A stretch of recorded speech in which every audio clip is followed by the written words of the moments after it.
안녕하세요, 성도 여러분. 오늘 153 성경 일독 제44일째 되는 날입니다. 오늘은 사무엘하 15장부터 19장까지 읽게 됩니다. 사무엘하 15장의 내용입니다.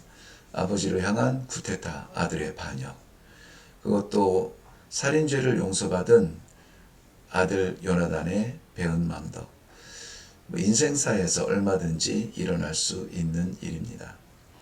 다윗의 피난길은 백성들의 통곡과 자신의 누추함으로 채워지게 됩니다. 룻을 생각하게 하는 가드 사람 이때도 볼 수 있고요. 자기의 생명을 내건 우정의 아렉 사람 후세도 볼 수가 있는 내용입니다. 그렇지만 사무엘하 15장의 이런 반역과 피난 장면에서 빛나는 것은 25절입니다. 보라, 하나님의 궤를 성읍으로 도로 메어가라. 만일 내가 하나님 앞에서 은혜를 입으면 도로 나를 인도하사 내게 그 궤와 그 계신 데를 보이시리라. 보이시리라는 말은 함께 하게 하시리라는 거죠. 어디를 가든지 여호와의 궤만 있으면 위로가 되겠죠. 그래서 피난길에도 여호와 궤를 가지고 가기를 원하겠죠. 하지만 여호와의 궤가 나를 따라오는 것이 아니라 나를 여호와의 궤가 있는 곳에 있게 하실 것이라는 그러한 신앙의 표현입니다. 말씀과 나의 우선순위가 이렇게 분명해야 합니다. 나를 위한 말씀이 아니라 말씀을 위한 나가 될 때에 훨씬 더 큰 승리를 하게 됩니다. 26절은 내가 말씀을 선택하는 것이 아니라 말씀이 나를 선택하게 하는 것을 보여줍니다. 이것이 우리 믿음의 올바른 질서입니다. 네, 예루살렘을 급하게 떠나는 다윗 왕의 누추함이 보입니다. 사무엘하 16장입니다.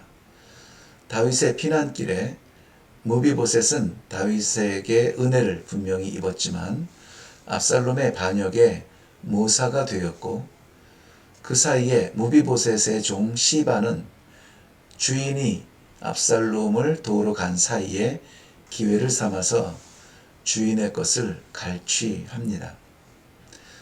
다윗으로 인해 왕통을 잃어버린 베냐민 지파의 시므이가 나오는데요. 시므이는 사울과 같은 베냐민 지파 사람이죠. 그는 다윗의 피난길에 돌을 던지며 저주를 합니다. 뭐라고 했을까요? 너 때문에 사울이 죽었으니 너도 죽어야 해.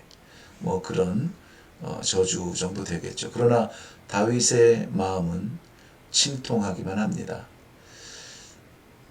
아들도 반역하는데 하물며 베냐민 사람이랴 받아들이죠. 한편 예루살렘에서는 아렉 사람, 다윗의 친구이죠. 아렉 사람 후사는 입성하는 압살롬 앞에서 위장 충성을 다짐합니다. 압살롬의 곁에 모사 아히도벨이 있죠. 아히도벨은 압살롬에게 아버지 다윗 왕의 후궁들을 취하여 완전히 승리자가 되었음을 선포하는 것이 좋겠다 조언을 합니다. 곁에서 속삭이는 모든 조언이 다 충언은 아닙니다. 사무엘하 17장입니다. 다윗의 모세였다가 압살롬의 반역에 동참한 아히도벨, 그 피난길에 지친 다윗 왕을 쫓아가 침으로 말미암아 끝장내야 된다. 병사 12,000명만 달라고 요청하죠. 하나님의 영은 압살롬의 마음에 섭리하십니다. 아렉 사람 후세의 말도 들어보자. 아렉 사람 후세는 다윗을 잘 아는 측근이었으므로 다윗에 대하여 이야기해 줄 것이다. 아렉 사람 후세는 다윗을 따르는 사람들의 그 용맹성, 그리고 그 용감한 용사들이 궁지에 몰렸다는 그 도끼, 그리고 무엇보다 다윗의 능력이죠. 사윗은 천천히요 다윗은 만만이라. 이것을 말하면서 고작 12,000명 데리고 가서는 어림도 없다. 전면전을 일으키기 위하여서 군사를 소집해야 된다. 이렇게 조언합니다. 압살롬이 군사를 모으는 동안에 다윗은 요단강을 건너 동편 길르앗 땅으로 건너갑니다.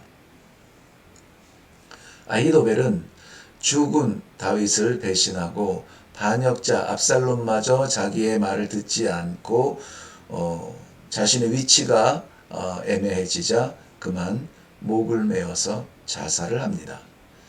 배신과 자살, 왠지 가룟 유다가 생각이 나네요.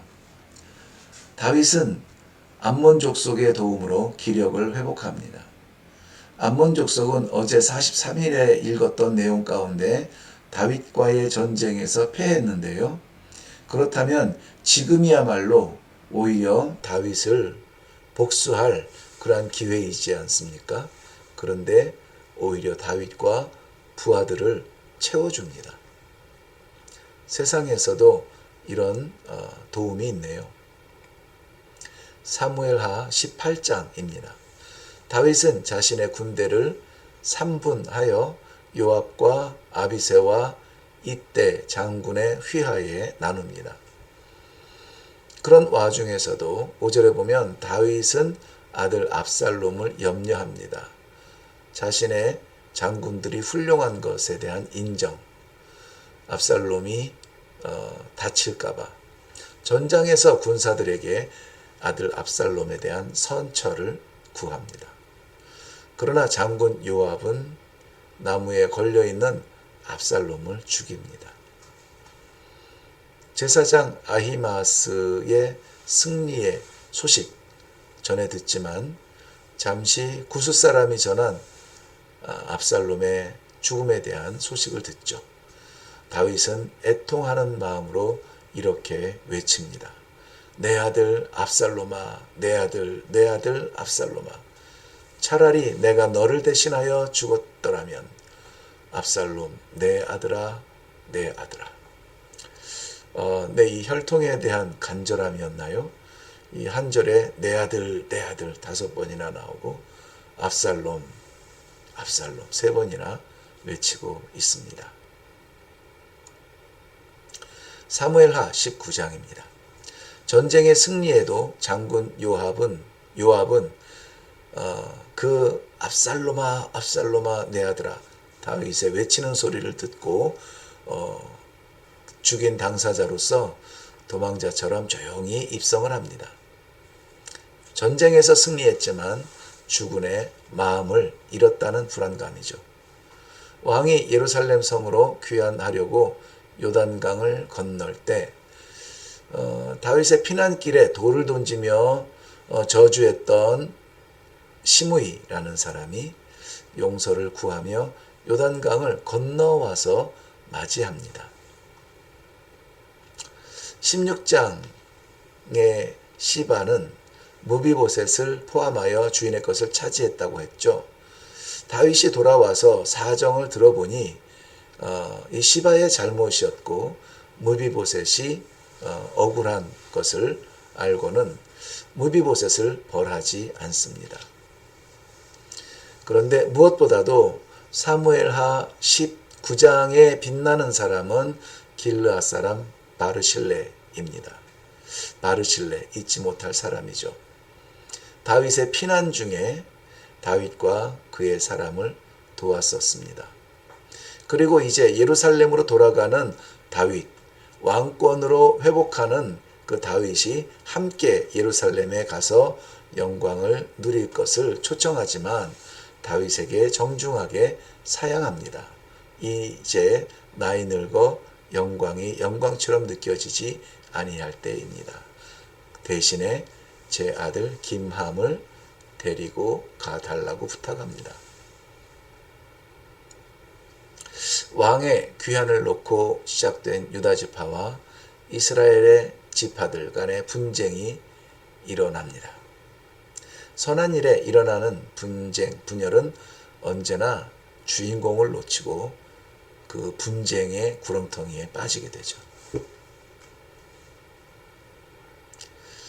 네, 우리 일일교회 153 성경 일독 함께 동참하는 모든 성도들은 분열되지 않고 분쟁하지 않고 하나가 되어서 하나님의 성 예루살렘 그 거룩한 통치를 받을 수 있는 축복이 있기를 바랍니다. 여러분을 축복합니다.